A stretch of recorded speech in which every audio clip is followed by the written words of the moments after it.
pork schnitzel is today's dish. Starting off with 2 pork chops, basically thinly cut ones. I'm just going to take the bit of skin off and the bone. Very, very simple. Just with a knife, nice sharp knife, just remove what would be the crackling. However, trying to get something crackling on a piece of pork this thin is very, very difficult, okay, because crackling takes a little bit of a while to get cooked.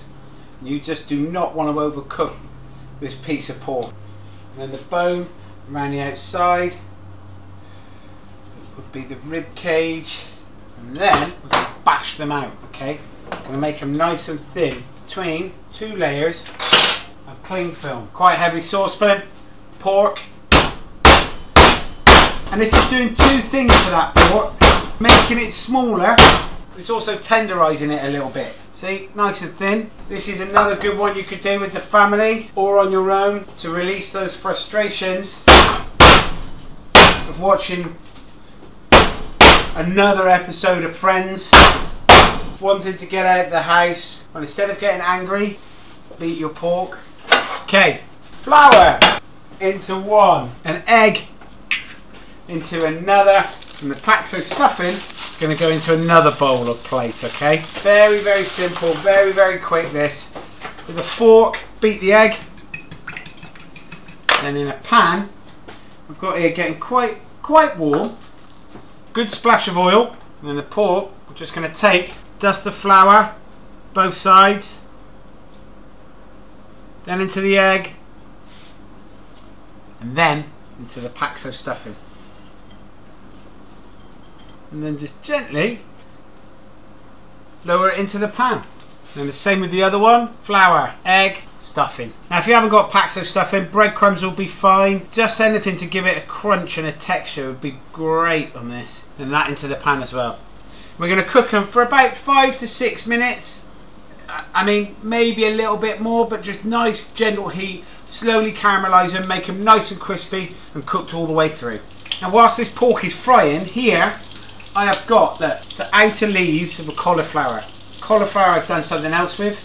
Here I've just taken the leaves off them, even the stalky bit there, right at the bottom. And I'm just going to chop it up, because I'm going to use these. I'm not going to use that bit because that's a step too far. But I'm going to use these bits as my vegetable for it. It's absolutely delicious. They're crunchy, crispy, they've got wonderful texture, they've got lovely flavour. I'm just going to saute it all in the pan. Basically everything I'm doing for this dish is going to be done in this pan, alright? The whole lot. Now I'm a massive fan of black pudding, and if you can get it on the internet, order it. There's a company called Fruit Pig that do beautiful black pudding. I absolutely love it. However, this was in the supermarket. It's a berry black pudding. It's delicious, quite rich. I'm going to use these. Going to fry an egg. Going to add some butter to it. The sauce is going to be like a beurre noisette. So basically got everything ready to go as soon as this pork is cooked. But it's on a nice medium gentle heat. Not too fast. You're just roasting it, just caramelising it, just making it nice and crispy and golden. Okay, lovely colour. Flip it over. Just going to do the same to the other side. But you can see there's 2 gaps here in the frying pan. At this point, that's where I'm just going to drop my black pudding in.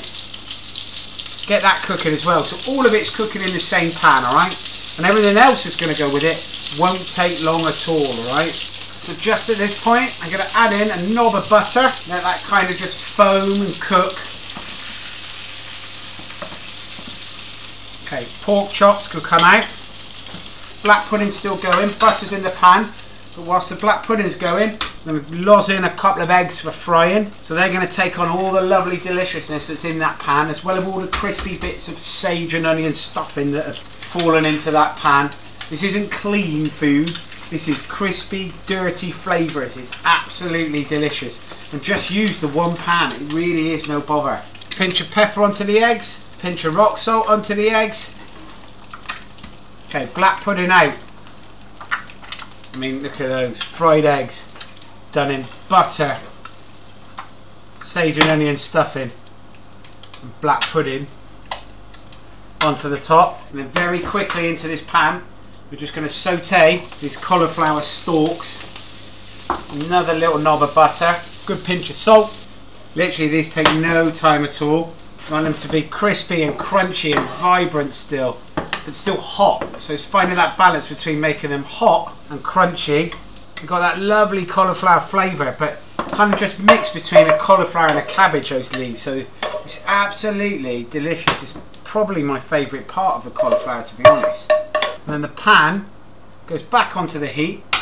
Then into that I'm going to put another knob of butter, and this is going to be our sauce. I'm just going to melt it, take it to its being foaming. And here I've got some green peppercorns. Now these are left over from the hand of flowers, alright? But I mean, if you've got them, great. I've got some leftover capers from the other day. I'm just going to make like a beurre noisette sauce, so you can see the butter melts. I'm just going to leave it to the point where it just about to burn, where it starts going that nutty brown colour. It smells toasty now, it smells really lovely. Capers go in, a few of the green peppercorns, and here I've got some red wine vinegar. This is Cabernet Sauvignon vinegar, but you can use white wine vinegar, use whatever you've got. Balsamic will be fine, it's just for an acidity. And it's that simple. And then just spoon those capers and that lovely sauce over the top. Very quick, really easy, nice and simple tea with a couple of cheap pork chops from the supermarket.